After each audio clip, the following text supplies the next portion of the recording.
The blazing Arizona sun cast long shadows across the dusty street as Francine Turner stood motionless outside the doctor's office, her heart as heavy as the weighted silence that surrounded her. The year was 1876, and for the third time in as many years, she had received the same devastating news that seemed to confirm what everyone in Copper Creek already whispered behind her back. "I'm sorry, Mrs. Turner," the doctor had said, his eyes filled with a practiced sympathy that had long since lost its comfort. "Some women just aren't built for childbearing. Perhaps it's time to accept God's plan." Francine's fingers trembled as she adjusted her bonnet, shielding her tear-filled eyes from both the sun and the prying gazes of townsfolk who pretended not to stare. At 26, she was already considered a failure as a woman in this frontier town, where families needed children to work the land and carry on legacies. Her husband, Thomas Turner, had been patient at first. But patience had given way to disappointment, disappointment to resentment, and resentment to public humiliation. He'd taken to drinking at the saloon, loudly lamenting the curse of having an empty vessel for a wife. The whispers followed her everywhere. "Poor Thomas, married to that barren woman. Such a shame, a man needs sons. She's too weak to carry a child to term, you know." Each word was a knife to her heart, but Francine held her head high as she made her way back toward the general store where she worked. Her steps faltered as she passed the saloon, hearing her husband's booming voice from within. "Another round for my friends," Thomas called out, his words slightly slurred. "A man's got to find some joy when the Lord don't see fit to bless him with children."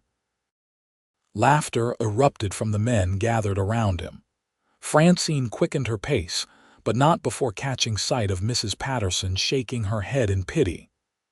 "That poor dear," Mrs. Patterson murmured to her companion. "Can't even give her husband a single child. No wonder he seeks company elsewhere." Francine hurried past, pretending not to hear.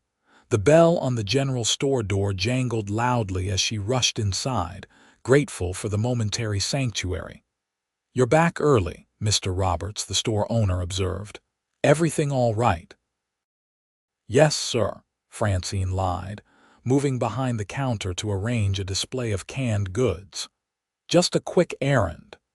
Mr. Roberts nodded, though his expression suggested he knew precisely where she'd been. News traveled faster than tumbleweed in Copper Creek. The afternoon dragged on as Francine helped customers, counted inventory, and tried to ignore the pain squeezing her chest. When the door swung open near closing time, she didn't immediately look up from her ledger. "Be with you in a moment," she called out. "Take your time, madam," replied a deep, unfamiliar voice. Francine glanced up to find a tall stranger standing just inside the doorway. His clothes were dusty from the trail, but even coated in the grime of travel, there was something striking about him. He wore a wide-brimmed hat pulled low over his eyes, but she could see he was handsome, with a strong jaw shadowed by several days' growth of beard. "How can I help you, sir?" she asked, setting aside her pencil. "Just passing through," he said, approaching the counter. "Need some supplies before heading north." As he stepped into the light, Francine was struck by the intensity of his blue eyes, clear as a mountain stream. There was something in them, a kindness perhaps, that made her pause. "What sort of supplies?" she managed to ask. "Coffee, beans, salt pork." "The usual trail fare." He removed his hat, revealing thick sandy hair. "Name's Adam Garrett, just sold a herd up from Texas." "Francine Turner," she replied automatically. "We've got everything you need." As she gathered his supplies, Francine found herself unusually flustered by his presence.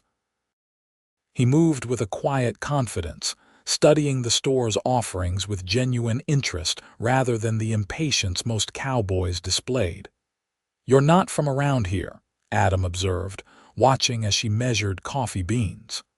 "Ohio originally," she replied. "Been in Copper Creek 5 years now. It's a nice town." Francine couldn't help the bitter laugh that escaped her lips. "If you say so, Mr. Garrett." He raised an eyebrow but didn't press. When their fingers brushed as she handed him his parcel, she felt an unexpected warmth spread up her arm. "Much obliged, Mrs. Turner," he said, his voice softening on her name. "Hope to see you again before I leave town." The door had barely closed behind him when Mr. Roberts emerged from the storeroom. "That's the cowboy who brought in that fine herd of longhorns," he remarked. "Heard he got top dollar from the railroad men. They say he's got away with troubled stock that nobody can explain." Francine nodded absently, her mind still on those blue eyes and the strange comfort she'd felt in his presence. That evening, Francine returned to an empty house. Thomas wouldn't be home until the saloon closed if he came home at all. She lit a lamp and prepared a simple meal, eating alone at the kitchen table as she had so many nights before. The quiet of the house mocked her. This was not the life she had imagined when she married Thomas at 19, full of dreams about the family they would build together. Now, at 26, she felt like an old woman, hollowed out by disappointment and shame. A knock at the door startled her from her thoughts. Visitors were rare, especially in the evening. Cautiously, she approached the door. "Who's there?" she called. "It's Adam Garrett, madam. Sorry to disturb you." Confused, Francine opened the door to find the cowboy standing on her porch, hat in hand. "Mr. Garrett, is something wrong?" "No, madam, I just—" He seemed uncharacteristically uncertain. "You left this at the store." He held out her handkerchief embroidered with her initials. "Oh," Francine took it, their fingers brushing again. "Thank you, though you didn't need to bring it all this way. It wasn't far. I'm staying at the boarding house."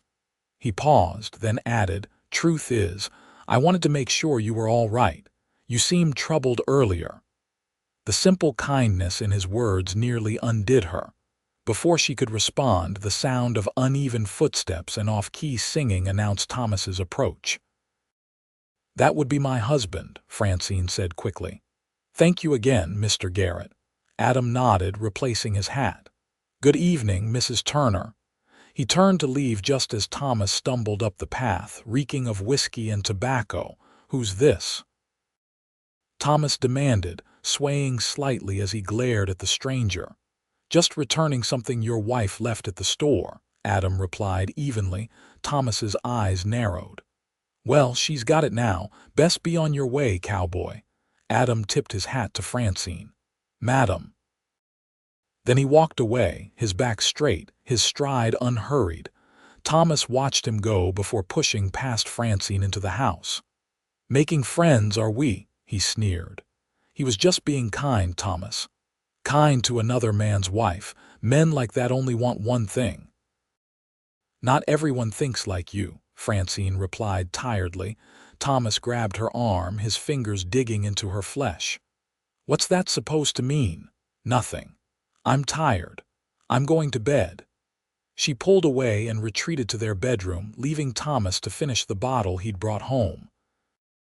As she lay awake, listening to him snoring in the chair by the stove, Francine found herself thinking of Adam Garrett's clear blue eyes and the way they seemed to see past her carefully constructed facade. Over the next few days, Francine saw Adam several times around town.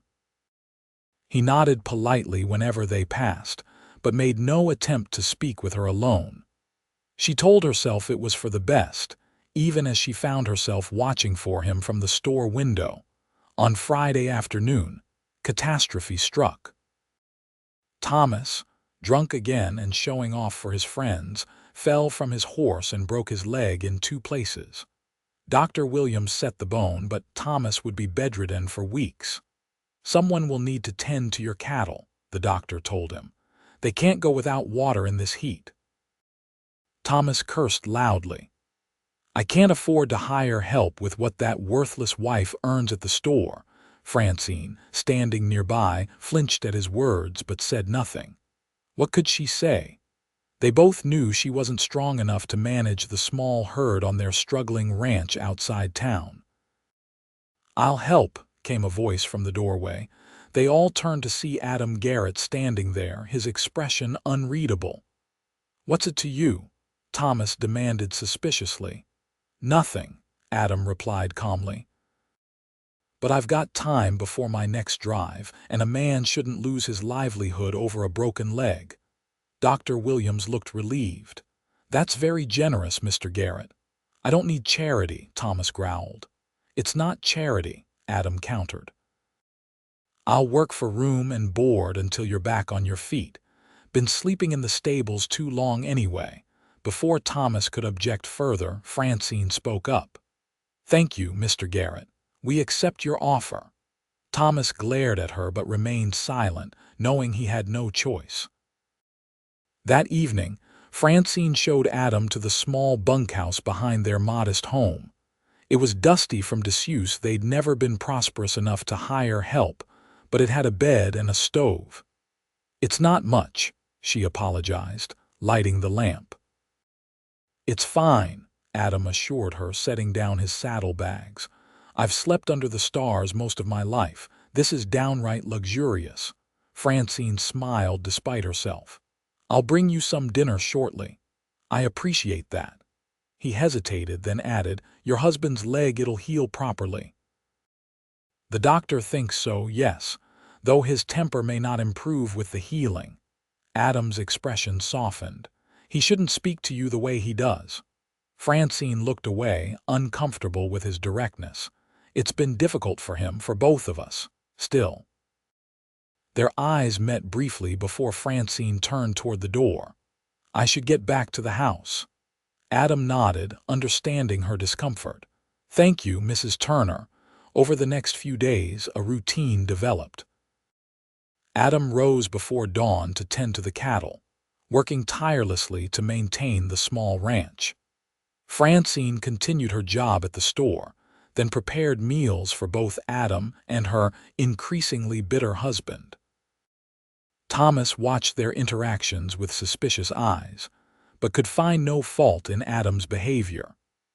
The cowboy was unfailingly respectful, keeping his distance from Francine, while somehow also offering silent support when Thomas's verbal barbs became particularly sharp. One evening, as Francine brought dinner to the bunkhouse, she found Adam repairing a bridle by lamplight. "You work too hard," she observed, setting down the tray. Adam looked up with a smile that transformed his weather-beaten face. "Hard work keeps a man honest." "Is that what you believe?" "That and a few other things." He set aside the bridle and gestured to the chair across from him. "Join me for a minute." Francine hesitated, then sat down. "I can't stay long, I understand." Adam studied her face in the soft lamplight. "Can I ask you something, Mrs. Turner?" "You can ask." "Are you happy here?" The directness of his question took her breath away. No one had asked about her happiness in years. I made vows," she replied carefully. "That's not what I asked." Francine looked down at her hands. "Happiness isn't always God's plan for us." "I don't believe that," Adam said quietly. "I think sometimes we confuse punishment with penance." "What do you mean?" "I mean you carry guilt that isn't yours to bear." Tears pricked at Francine's eyes. "You don't know anything about me." "I know you're stronger than you think," Adam replied gently. "And I know you deserve more than contempt from the man who promised to cherish you." A tear slipped down her cheek. "Please stop." Adam reached across the table, his hand covering hers briefly. "I'm sorry. I've overstepped." Francine rose quickly. "I should get back to the house." "Of course." Adam stood as well. "Thank you for the meal." She nodded and hurried out, her heart pounding.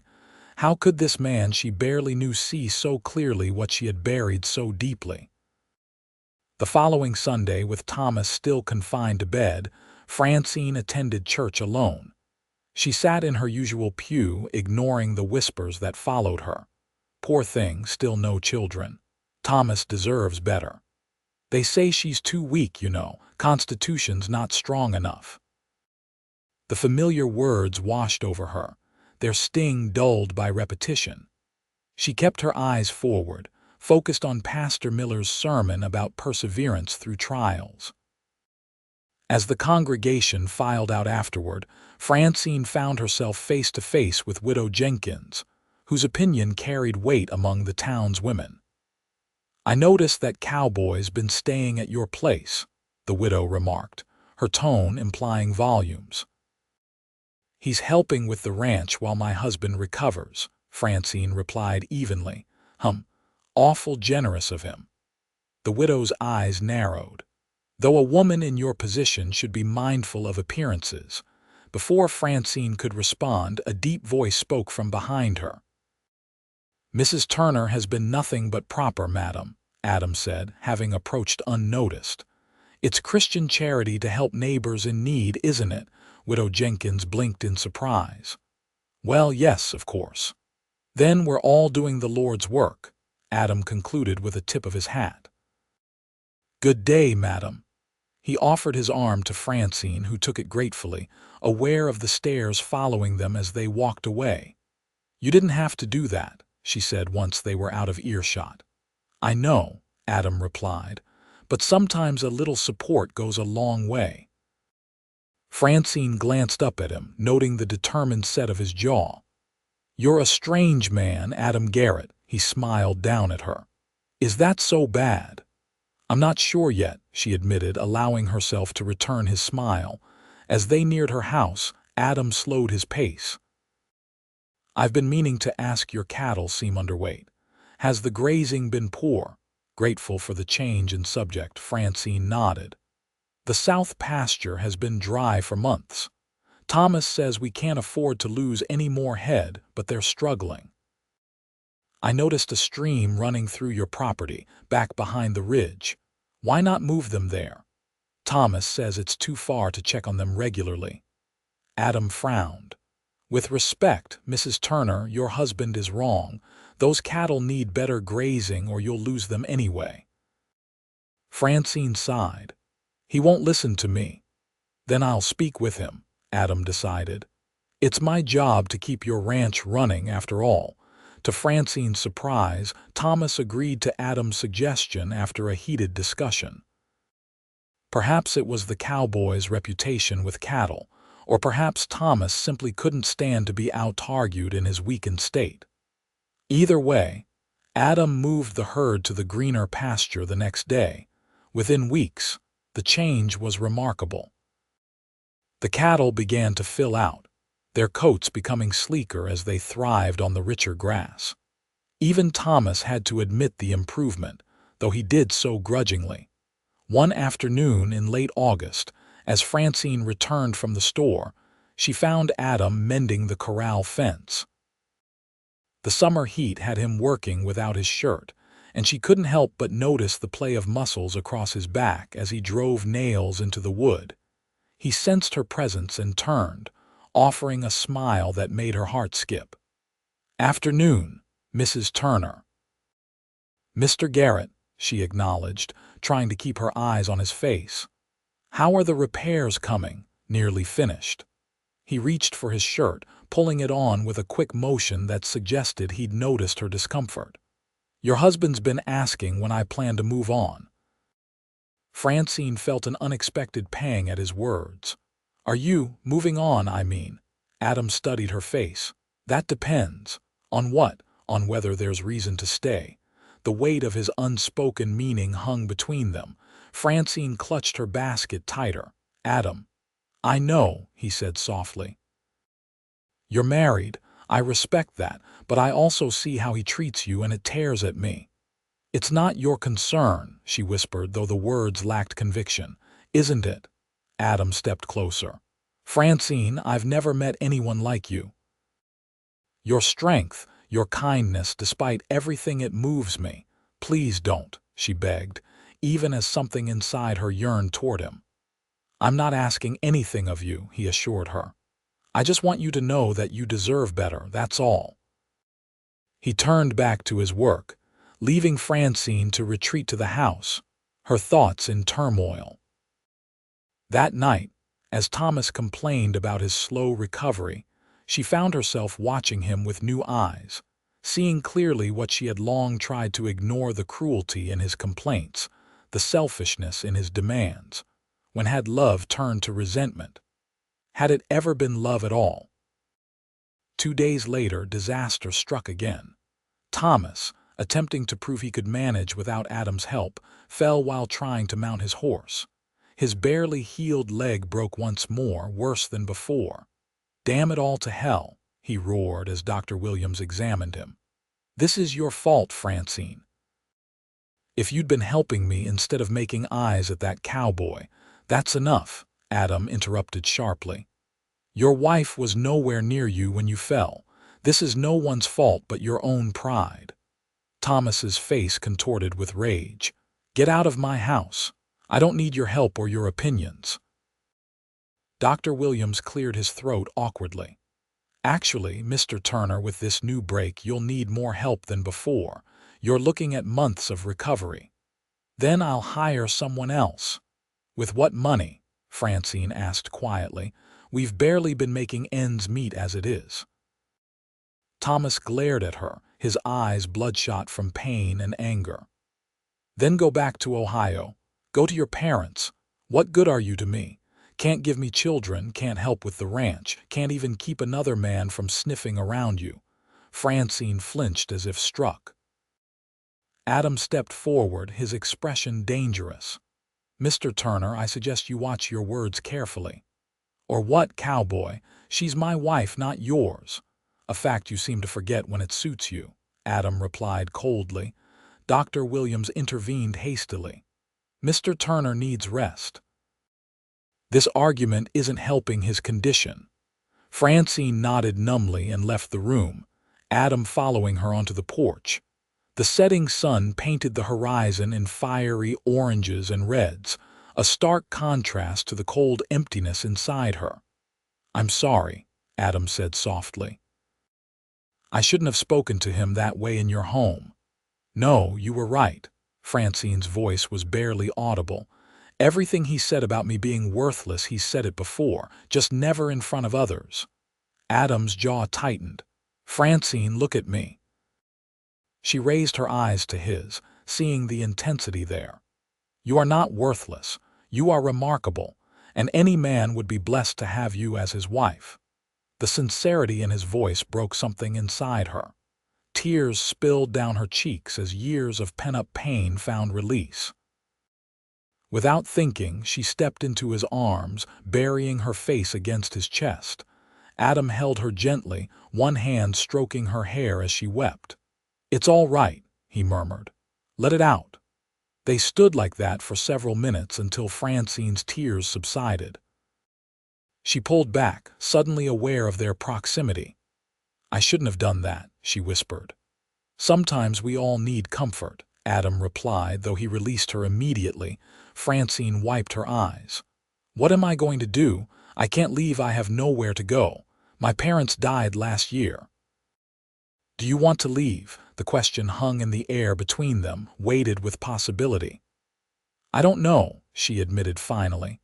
"I made vows. Vows go both ways," Adam pointed out gently. "Has he honored his to you?" Before she could answer, Dr. Williams emerged from the house. "I've given him laudanum for the pain," he informed them. "He'll sleep through the night. Mrs. Turner, we need to discuss your husband's care." The next few weeks passed in a blur of exhaustion for Francine. Thomas was a terrible patient, alternating between sullen silence and explosive anger. Adam continued to manage the ranch, keeping his distance from the house except when absolutely necessary. The cattle thrived under his care, and for the first time in years, the ranch began to show a profit. It should have been cause for celebration, but Thomas grew more resentful with each report of success, convinced that Adam was somehow trying to show him up. One evening in early October, as Francine brought dinner to the bunkhouse, she found Adam packing his saddlebags. "You're leaving." she asked, unable to keep the dismay from her voice. Adam nodded, not meeting her eyes. It's time. Your husband is healing and my presence is only making things worse. But the cattle, I've shown you what needs to be done, he interrupted gently. You're more than capable of overseeing the ranch now, Francine. She set down the tray with trembling hands. So that's it. You're just going to ride away. Now Adam looked at her, his blue eyes troubled. What would you have me do? Stay and watch you suffer? Pretend I don't, he broke off, running a hand through his hair in frustration. Pretend you don't what? Francine pressed, her heart pounding. Pretend I don't love you, he finished quietly. The words hung in the air between them, impossible to take back. Adam. I know. He gave a bitter laugh. I had no right to say that. You're married and I respect that. That's why I have to go. Francine took a step toward him, drawn by a force she couldn't name. What if I asked you to stay? Don't, he warned, his voice rough with emotion. Don't ask that of me unless you mean something I can't even let myself hope for. They stood face to face, the air charged between them.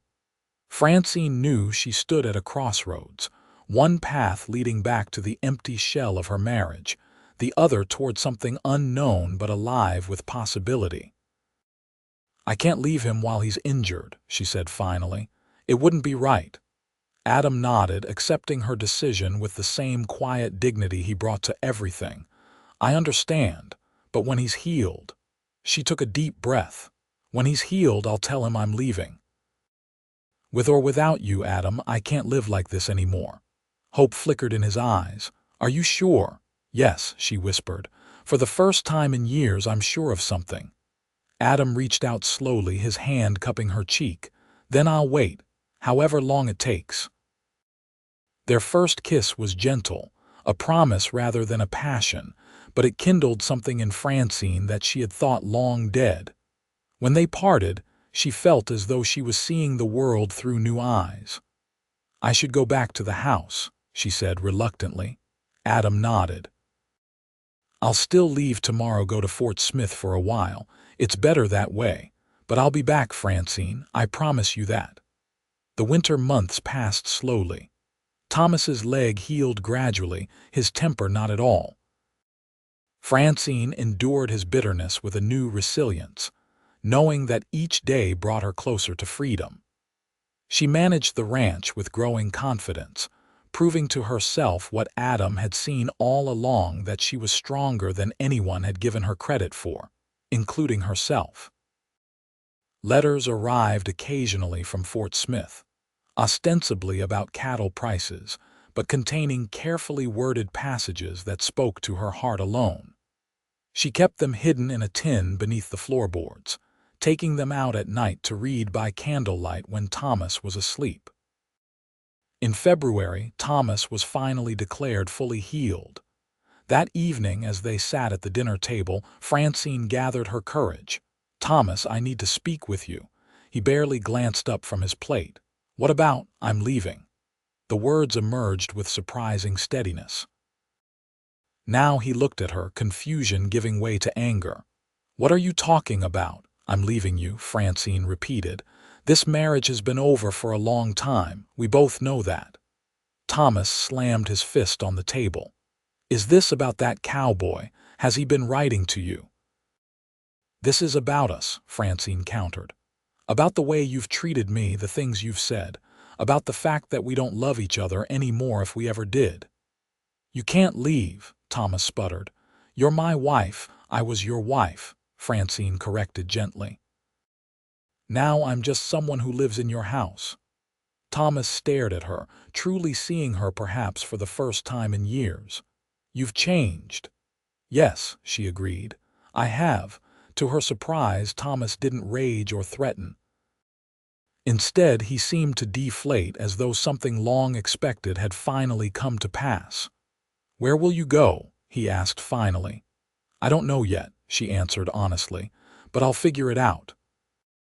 2 days later, Francine boarded the eastbound train with a single trunk containing her possessions. She had no destination in mind, only a promise to write to Adam once she was settled somewhere. Spring came to the frontier, bringing new life to the land. In a small town just outside Kansas City, Francine found work as a schoolteacher, renting a modest room above the milliner's shop. The townspeople were kind, accepting her story of widowhood without question. On a warm May evening, as she sat on the porch of the boarding house reading, she heard the sound of approaching hoofbeats. Looking up, she saw a familiar figure on horseback coming down the street. Adam Garrett looked just as she remembered, perhaps a bit more weathered from the trail. He dismounted in front of the boarding house, removing his hat as he approached. "Evening, Mrs. Turner," he said, his eyes drinking in the sight of her. "Or is it Miss now?" "It's Francine," she replied, her heart racing. "Just Francine."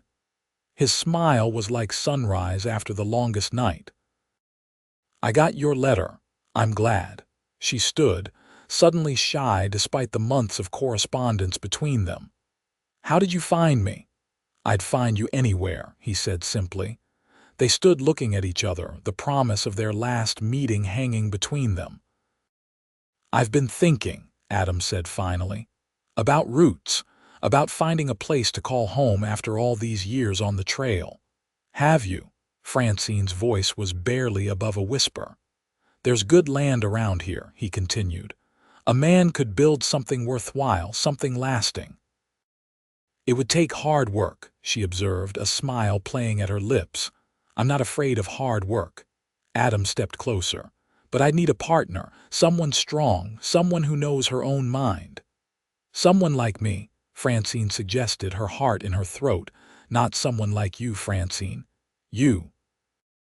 He took her hand in his. "If you'll have me." They were married 2 weeks later in the town's small church, surrounded by Francine's new friends and a few of Adam's old trail companions.